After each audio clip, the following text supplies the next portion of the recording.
Welcome to Sacrilegious Discourse. For this is what the Sovereign Lord says. Why do you need prophets to tell people who you are and what you want? If you can justify everything that the God of the Bible has done, then you can justify any of your behavior. A lot of this mentality is trickling into what is now mainstream right-wing Christianity. I am capable of empathy greater than this God of the Bible. This is a Bible that they tell kids. This is the good Lord. This is the good book. He is fantasizing about murder, mass murder. Head over to sacrilegiousdiscourse.com right now to find out how to leave us a review or support us on Patreon.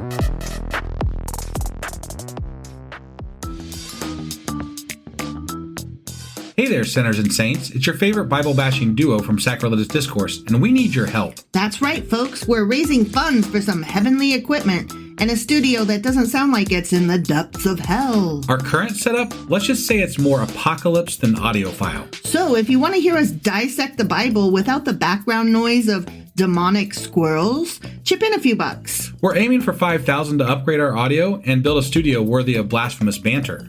Donate today and help us spread the good word of atheism. You can find a link right on our homepage, sacrilegiousdiscourse.com. Every dollar counts. Even if it's from your collection plate. Husband! Wife! Do you remember even a little bit where the hell we are and what the hell we're doing? Well, we recently read Hosea Chapter 8. We sure as fuck did. And in that chapter, I know this is going to come as a shock to everybody, but the Israelites were worshiping idols. No. Yeah, it's crazy, right? God's told them like 100 million times not to do it, and he gets pissed. He gets pissed off. He wasn't pissed. No way. Oh yeah. He totally loves it when they do that, right? No, he was pissed. And he said they've sown the wind and will reap the whirlwind. Oh yeah. Damn. So I mean, that whirlwind, you got to watch out for that shit. And then obviously God's rejecting them and going to kill them all, and then he's going to reaccept them again because this is how we do things in the Bible. And that was basically chapter 8. Okay. Which means that today, after a little bit of a hiatus because of, would you like to fill in that part? I had surgery on my arm. You did. I got my cast off, and I had surgery, and then they put a brace on, and then I got the brace off, that was a splint. I got the splint off, and then I had occupational therapy, and they checked my stitches, and I look like Frankenstein. It's really disgusting and gross. It is. Like it extends from my wrist to halfway to my elbow. Yeah. And I did not know that.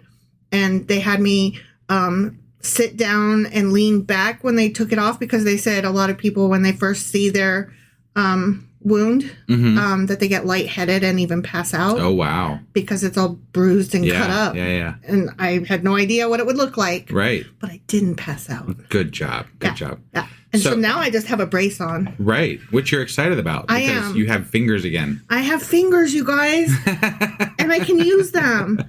Right. And then also, I told him I'm a writer, and like someone who writes, not like a horse writer, like a book and also writer. Not like you have a published book. No, right. I'm not an author. You do the action of writing and would like to publish something someday. Yes, I'm not an author. I am a writer. Right. And the therapist was like, "That's awesome, because that's great exercise for your wrist to heal, and so I want you to write as much as possible." Well, that's great. Yeah, I'm happy that you're back and not, I don't know. It was you slept a lot. I did, because it hurt so bad, and it still hurts a lot. Right, but I think that this is giving you a little bit of a mental, break. Yeah, like it's like, I can do things again. It's a different kind of pain too. Yeah. Like before, it was like literally the bones broken and being reset. Yeah. And now it's a different kind of ache, where it's more like a long ache instead of like I just broke my fucking arm. And you're working towards something positive, whereas it's going to heal. Yes. And what was really nice is that I was able to see some progress already. Like when I first walked in, he had me hold my arms in certain positions and then showed me some exercises that we recorded so that I could do them at home. And then afterwards, he had me hold my arms in those same positions that we started with. And I was already able to do more. Well, that's great. Yeah. So I'm healing all. You guys, I'm getting better. Yeah. It's happening. Yeah. No, we're very excited. And I'm excited to have you back. And I'm excited to do an episode. So. And we're going to hop into Hosea Chapter 9. Yeah. That's what we're doing. All right. Let's do this. Okie dokie.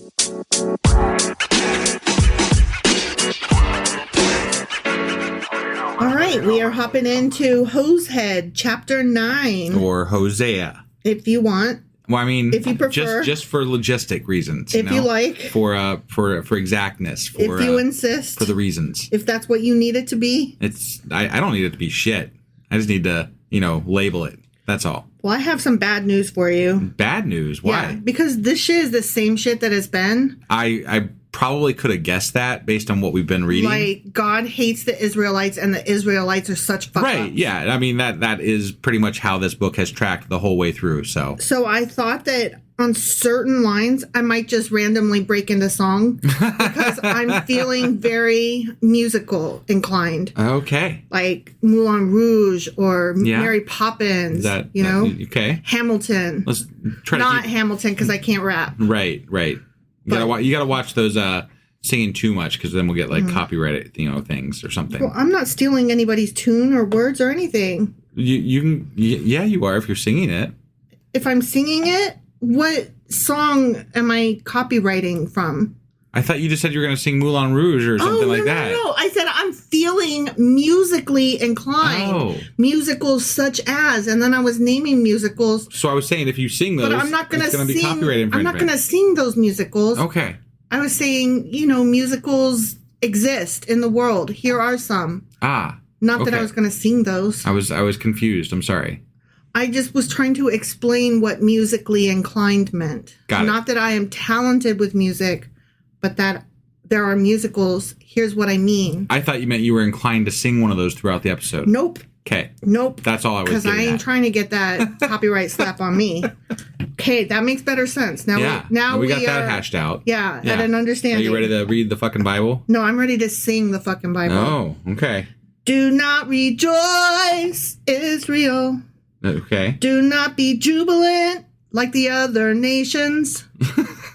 It's pretty good, yeah? Yeah, I mean, you've got this so far.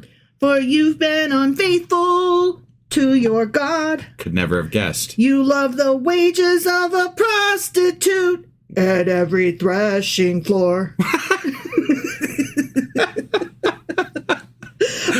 I mean, we're doing what we can here, right? Right? It's the same shit. Yeah. Except for, what are we talking about prostitutes for? We're always talking about prostitutes. Why do we love the wages of the prostitute on the threshing floor? Because if you're on the threshing floor, you fucking. No, I don't think that's what it is. Well, I mean, I think it's that you love the wages of a prostitute. I think it's just another way of saying that all of your goods you're giving away to other gods, and that is like selling yourself.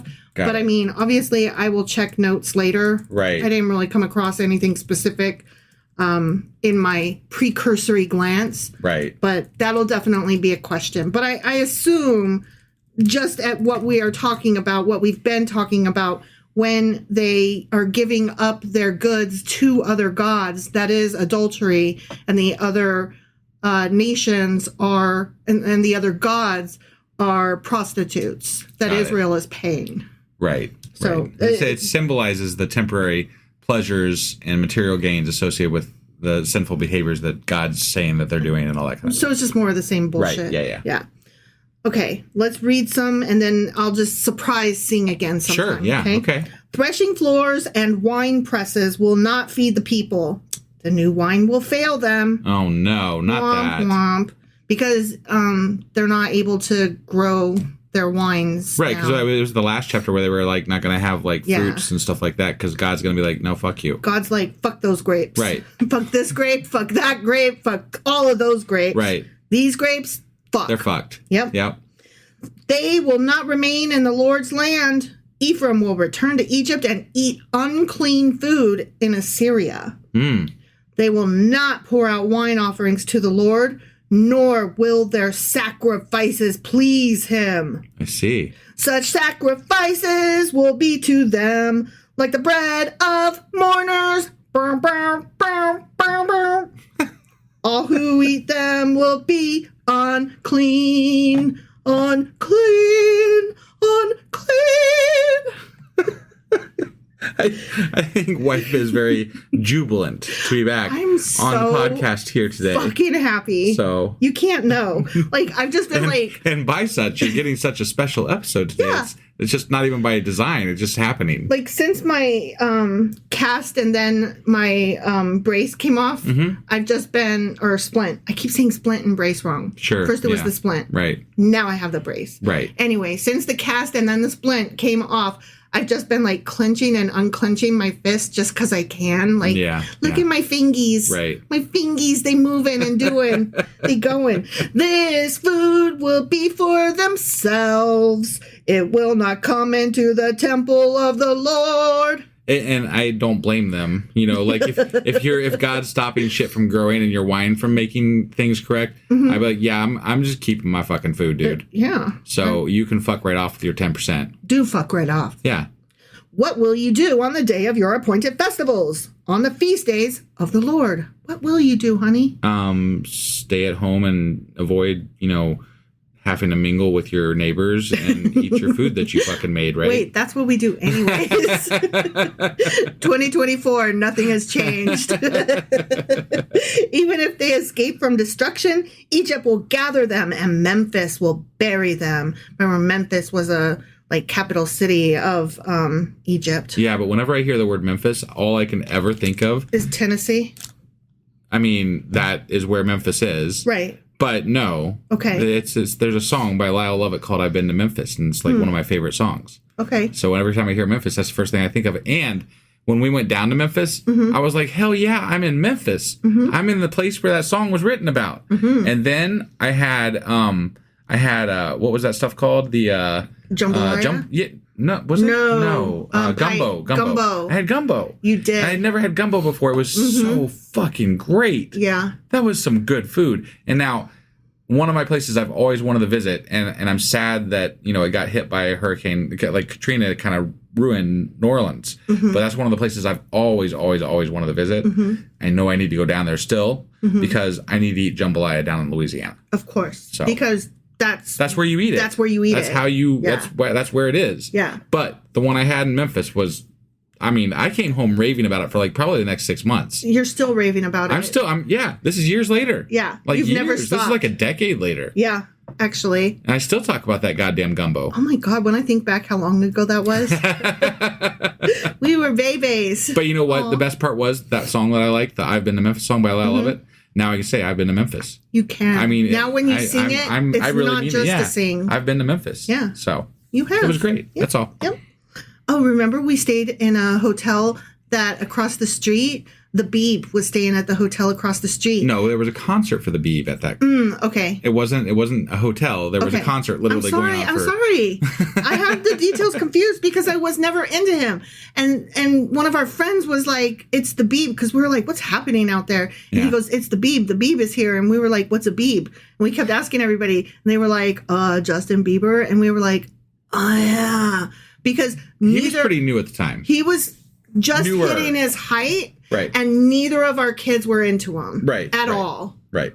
One was too old and one was too young. And I was uninterested. So I'm like, what's a Beeb? Right. I mean, we were more like Waverly Place. That's the Wizard, which turns out to be one of his girlfriends.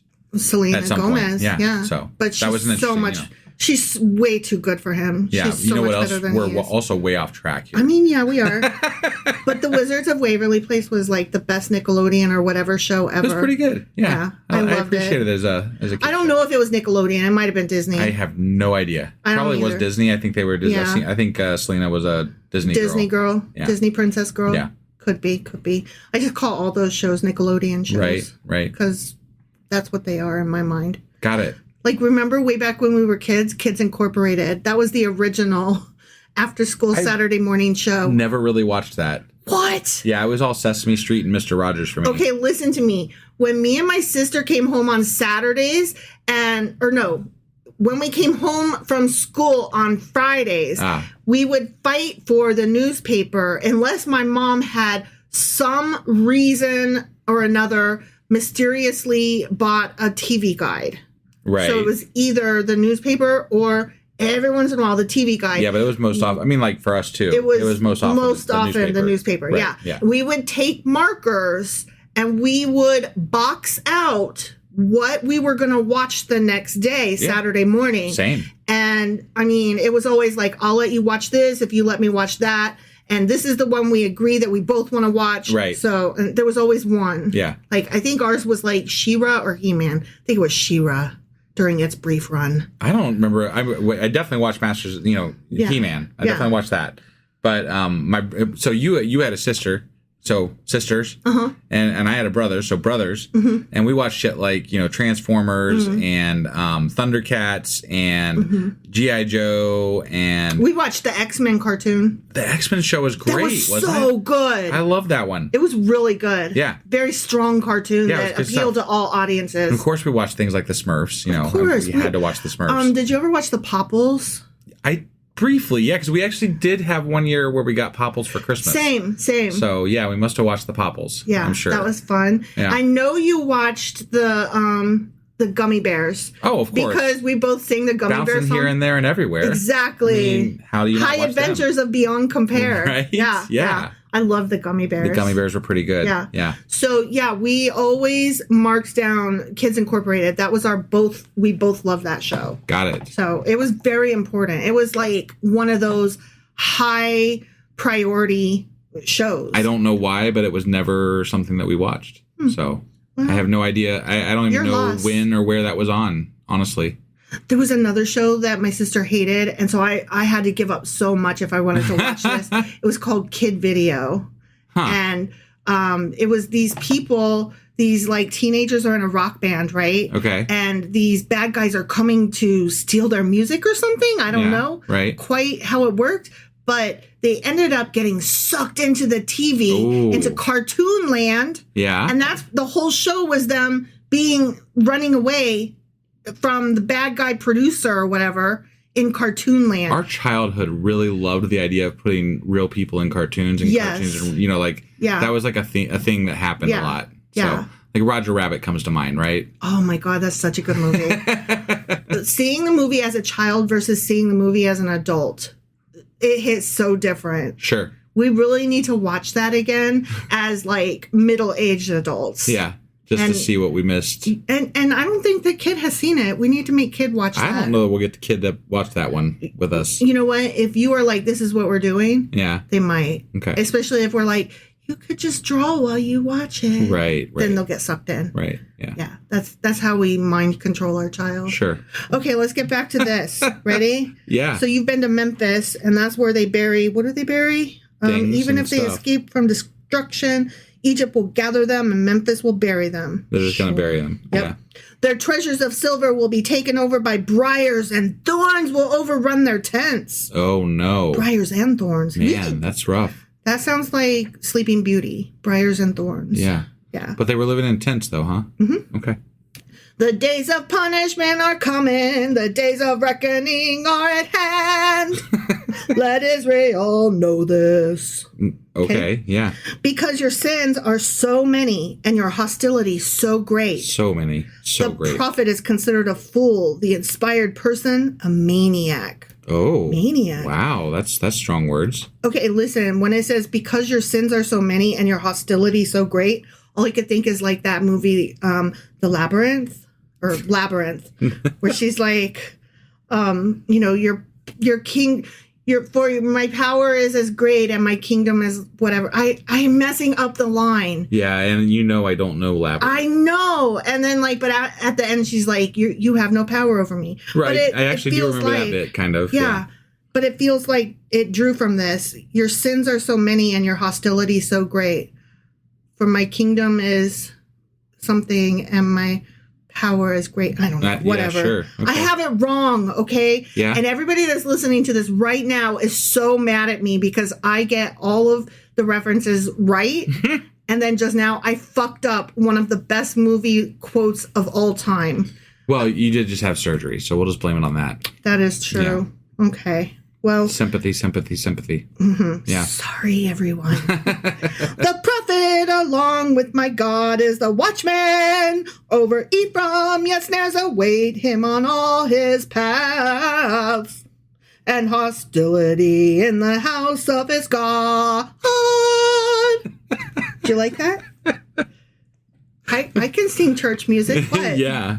I just for the record, we're really just kind of doing this because this book has been the same fucking thing over and over again. I was like, I need to shake things up. Yeah, we need to have some fun. It's our first time. It's our first time back after wife has got her other hand back. Yeah, kind of. Yeah, somewhat. And I'm not up for boring. Yeah, no, this wasn't a day for boring. No, I need to have fun. Yeah. And this is fun. Yeah. I mean, don't I just sometimes burst into song sometimes for no reason? You do. You yelled at me earlier in song. I did. I was like, why are the boxes stacked so high? I'm not tall enough to reach them, you fucking asshole. Yeah. That's how I yell at husband a lot of times. Mm-hmm, mm-hmm. It's more fun that way. You think so? And I used to do jazz hands, but obviously, I haven't been able to do that lately. You could do jazz hand.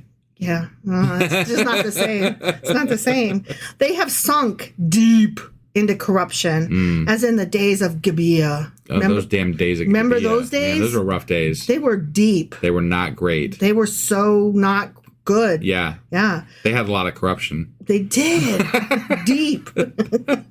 God will remember their wickedness and punish them for their sins. Of course he will. I bet he will. I bet he will.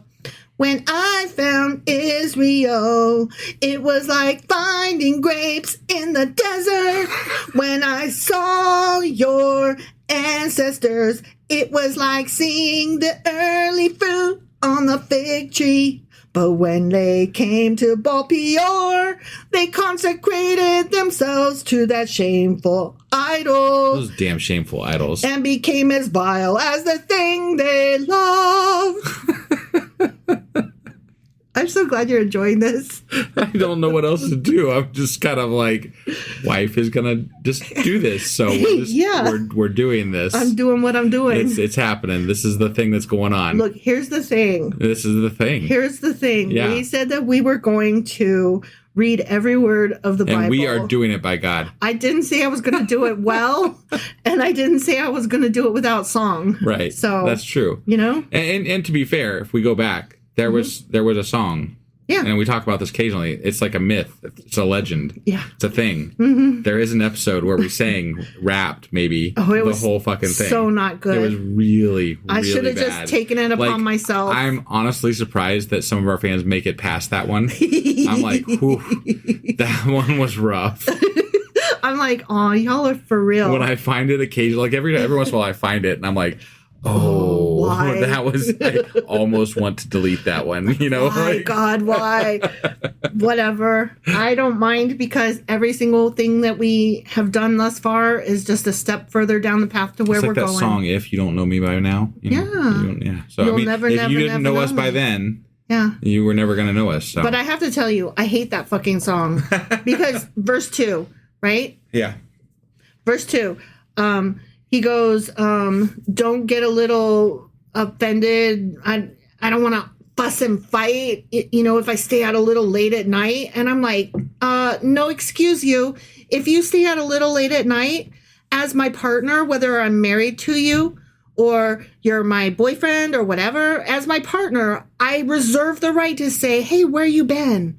And if you say, don't worry about it, then I'm not going to worry about it. I'm going to kick your ass out. Right. And I don't think that me saying that is a bad thing. Like, I don't think that me feeling that way makes me possessive or obsessive or crazy or dramatic or needy or clingy or overly emotional. Right. Because I guarantee you, any boyfriend I've ever had, if I stay out a little late at night and he says, hey, where you been? If I said, don't worry about it. If I said that, is he going to be like, oh, okay, yeah, sure, that's fine? Right. Hell to the no. So, let's be honest here. Well, so I'm of two minds here, right? Well, no, actually, I'm not, because you and I, we've been together for a long time. We have, right? Like 500 years. Yeah, and if I stayed out late at night, you wouldn't really worry, but also you would know what I'm doing, so it wouldn't really be an issue anyway, right? Like, we communicate. Well, here's the thing. I've never once said that this is a thing you have to do, and yet every night before you leave work, every night without fail, you 99% call, 1% text to let me know that you're on the way home. Yeah. And you let me know that because you work just far enough away that it gives me time to like finish up what I'm doing before you walk in the door, or have dinner going, or like whatever else. Yeah. Or do I need to stop anywhere and pick stuff up? Right. Or that's more why I call, honestly. Right. I mean, and a courtey also, but no, I know. It's just from the beginning, you just have always done that. Right. And we just, I don't need to worry about it. I know where you are. So if you were staying out late, I would know, he's with his brother. He probably will stay out a little late. Right. Or, he's with a buddy that he hasn't seen in like 2 decades. He's definitely going to stay out late. Right. Yeah. Which, but both of the point is that we communicate and let each other know what we were doing. So Right. So if you just like stayed out late one night and like hadn't told me and just didn't answer, I mean, okay, for one thing, one time you didn't answer your mom's call. She tried to call you at work. This is so funny. She tried to call husband at work, right? And I guess that husband has his mom trained so that he's always just responded within 10 minutes. I didn't know that was a fucking option. So when one time he did not call her back within 10 minutes, she called me in an utter panic asking if she should call the police and have them go to the store. And I was like, what? Absolutely not. Are you insane? And like, it was just a misunderstanding because like I have called husband thousands of times and he doesn't answer and he might not get back to me in 10 minutes. Right. Well, I've worked a job. I know how it is. When you're dealing with the public, you don't always have that opportunity. Right. So I just wasn't a big deal to me until I realized that somebody else reserved that option. But it turns out that it was just a coincidence. You weren't like necessarily like making an effort to call her, but not me back. It was just. No, I know my mom kind of freaks out, so I usually just send her like, you know how you can do those quick texts where it says I'll call you later or something like that. I generally send one of those to her because I know if I don't, she kind of like try to send the police. You're right, yeah. So it's not like I don't actually answer. I'm just like, oh God, you know. Well, the time that you didn't, she lost her fucking mind. Right. Yeah. So now you have to always do that. But that's the thing, though. Like, if you did not come home from work, if I had not received a call from you, I'd be like, okay, the place is closed. Right. And I haven't heard from you yet. You've been known to stay an hour after finishing up a deal or whatever. Yeah. But if it's past that and I still haven't heard from you, I'm calling you. Well, yeah. And then... And I would expect you to call me. Right. And that's not because I'm being dramatic or clingy or needy. That's because... You're expecting home. You Did something happen? Is everything okay? Are you somewhere on 75 and your phone is dead and you forgot to, like, text me or something before you left? Yeah. So, I don't know. I just feel like that song doesn't hit right. It doesn't get it. Right. You know? I reserve the right to always know where my partner is and for my partner to always know where I am. And for us to respectfully leave each other alone, but also to check in. Yeah. Like, there's just this balance. And if you ain't got it, you ain't got it. Right, right. So, anyway, Ephraim's glory will fly like a bird. Fly like a man. I want to fly away. Ephraim don't know where his home is. Ephraim don't know where his soul is. I'm just letting wife just go where she's going with this one because I just don't even know. Okay, well, Ephraim's glory will fly away like a bird. I was thinking fly like an eagle. You know? Oh, fly like an eagle. Yeah, that's where I thought you were going with it, but then it turned into something else, and I was like, what? Right? Into the future? Yeah. Okay. So, no birth, no pregnancy, no conception. Oh, dang. Oh, wait. So, they're going to stop...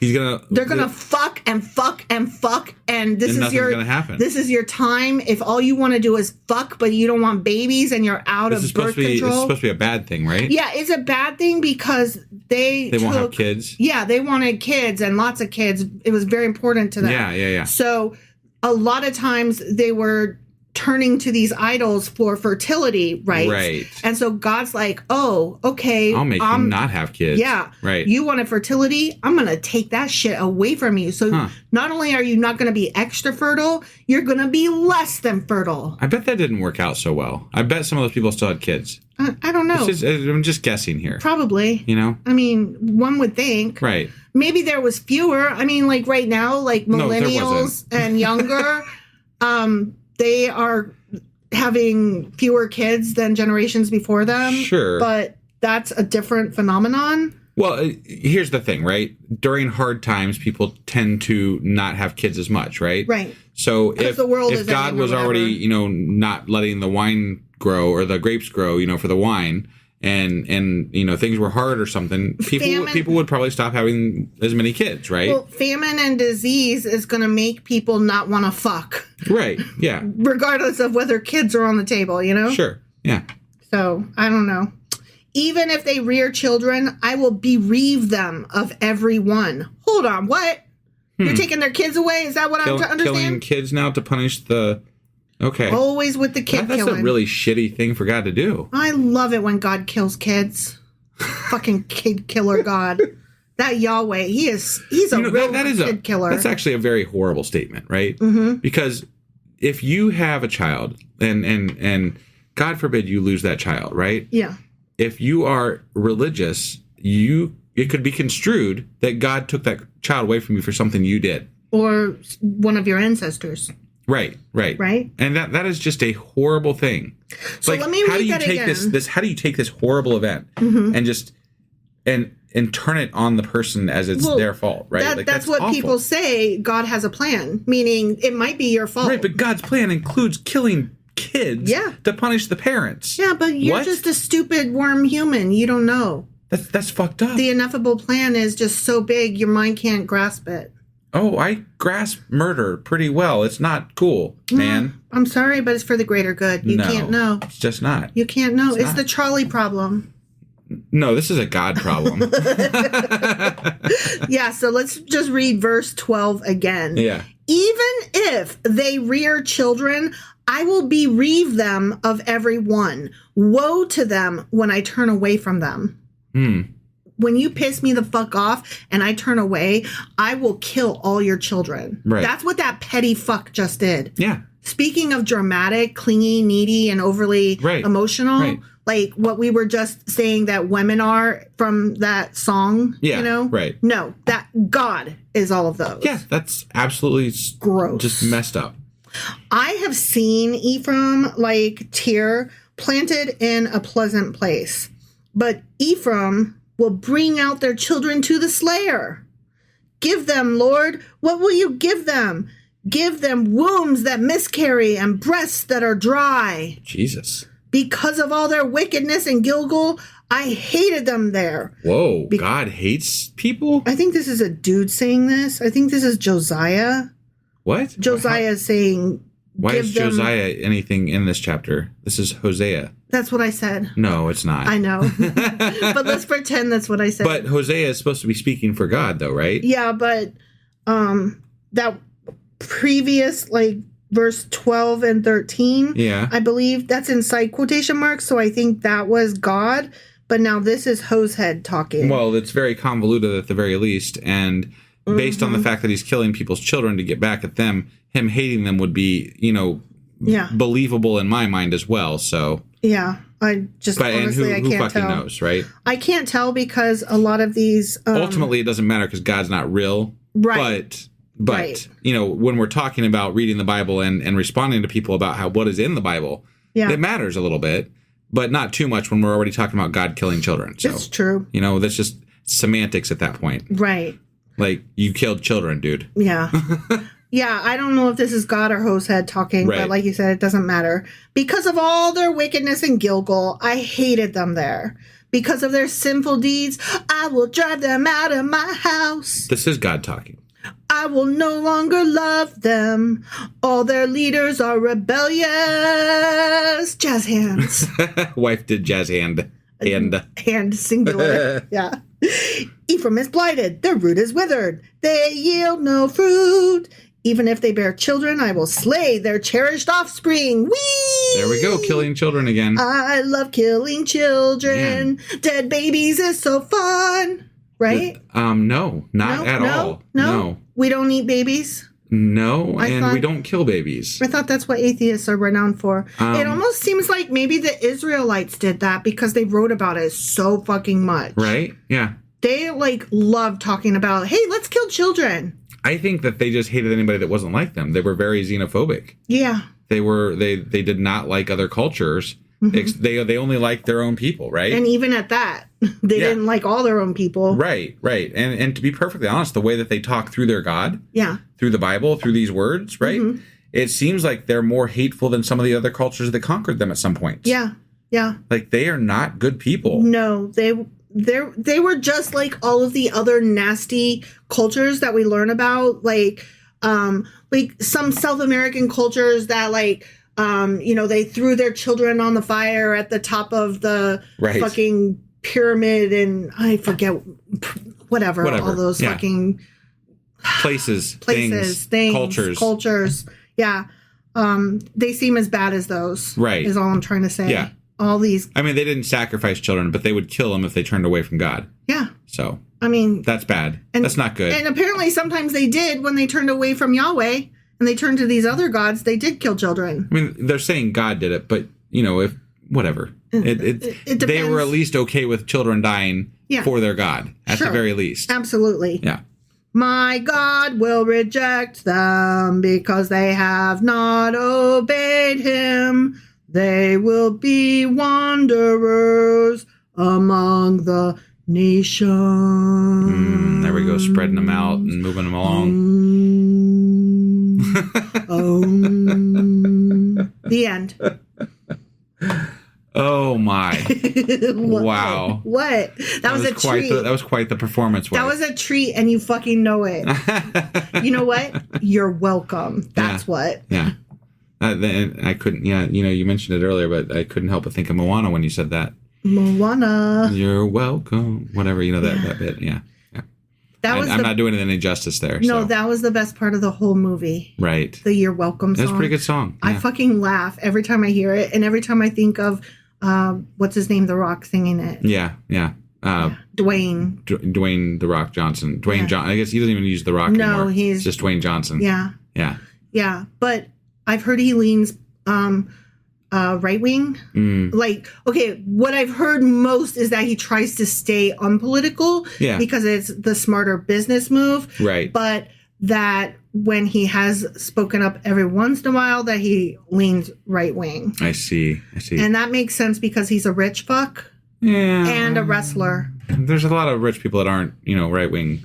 But it really depends on what his right wing means. He's a fiscal Republican. If he's a fiscal Republican, he wants to keep all of his riches and not let any of the poor have the money. And that's the lesser of the evils at this point. So they're all. I don't believe in degrees of evil, quite honestly. I do to a certain extent. I mean, murder to me is definitely worse than I hear you, but when we're talking about a fiscal Republican, they laid the path for people like Trump when they are so they're just so like, I have to keep all of me millions and I can't share them. I have to hoard the wealth. No, the poors cannot have free lunch. What the fuckest art thou thinking? Like, I'm sorry, but when you start having to hoard your money that way. And again, I want to distinguish the difference between people who actively took those policies and used social reasonings to implement policies through the Republican Party and change everything versus a person who's just part of the Republican Party and votes Republican because of fiscal reasons. There's a big difference between the Koch brothers and somebody who just votes Republican for fiscal reasons. Just want to barf all over the whole thing, though. But if you could still call yourself, I'm just a Republican, but only a fiscal one. If you can even a little bit with a straight face say that you're Republican right now, I just can't with you. You know? I don't have a problem with it as long as they're not voting for Trump. I do. Because I don't see how you can call yourself anything that is reasonable and vote for Trump. I'm sorry, because you are saying that people like Liz Cheney should get a pass. And I'm like, no, absolutely not. We were discussing fiscal Republicans. I was not discussing social Republicans and people that have issues and that want to implement laws that are based on Christian values into our government. I have serious issues with that. That's not what I'm discussing. I'm discussing the people who are mostly part of things like the Lincoln Project right now, who used to be Republicans and now are not because of where the Republican Party has gone, right? They're not democratic, but they are pro-democracy. I'm talking about people that are rational thinkers and don't want our country to fall apart due to a theocracy. That's what I'm talking about. Those are the people that I can have a rational discussion with. I hear what you're saying. I just can't help but feel like that kind of thinking where it's money first, everything else later. The fiscal Republican, the conservative.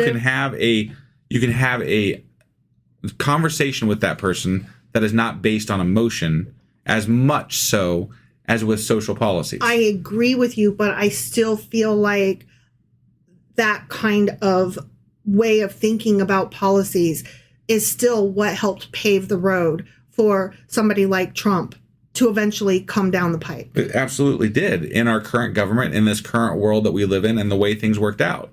That is exactly what happened. So that's why I hate fiscal Republicans as much as any other kind of Republican. But it wasn't fiscal Republicans that caused this. It was the social issues that caused this, that they put into this system to create the base that would vote for them to do these things. I hear you, but I disagree with you. And that's okay. All right. Because I like to sing. Yeah, you do. And you did. And I did. Yeah. And I gave you a jazz hand. You gave me a jazz hand. So that was very important. Yeah. Yeah. Well, that was Hosea Chapter 9. Hosea Chapter 9, indeed it was. And probably, I don't know when exactly this is going to go out, but we're going to have like Chapter 9, Chapter 10, and the Q&A coming Saturday, out. Coming out all before Saturday. Right. It'll be on Sunday. Mm-hmm. But all this will be coming out before Monday. Right. So, and then we'll be back on track for Monday because we plan on doing Hosea Chapter 11 on Monday. Yeah. So I know that's not the normal way we end the episode, but we have a lot of things kind of working here between right now and the end of this weekend. So and we're just trying to get back on track for you guys. Right. All right. Well, thank you everybody for being patient with us, and I hope you enjoyed this musical version of Hosea. And we'll be back shortly with another episode. All right. Bye. Bye.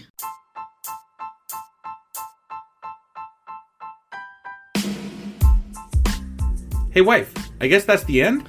But husband, that's just sad. It doesn't have to be. We are on lots of social media platforms like Twitter. Our handle there is sacrilegious_D. For D's nuts. Oh my God.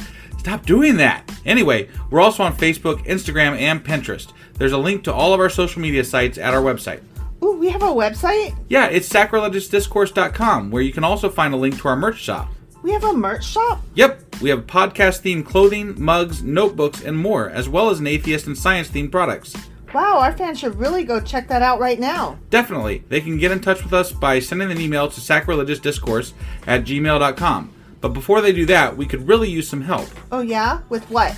Well, it's not free running the podcast, and we need some financial support in order to get better equipment, which will free up time so we can concentrate on our podcast and our fans. Okay, so what should they do? Head over to patreon.com/sacrilegiousdiscourse and sign up as a contributor on our podcast. Supporters there receive additional bi-weekly episodes that we record just for our Patreon members for as little as $2 a month. Also, we'd really appreciate it if you would like and subscribe on whatever platform you're using. And Apple Podcast reviews help us out tremendously. Like and subscribe. Leave an Apple review. Join us on Twitter. Support us on Patreon. That's a lot of instructions. Don't forget to say thanks. Thanks. Okay, bye.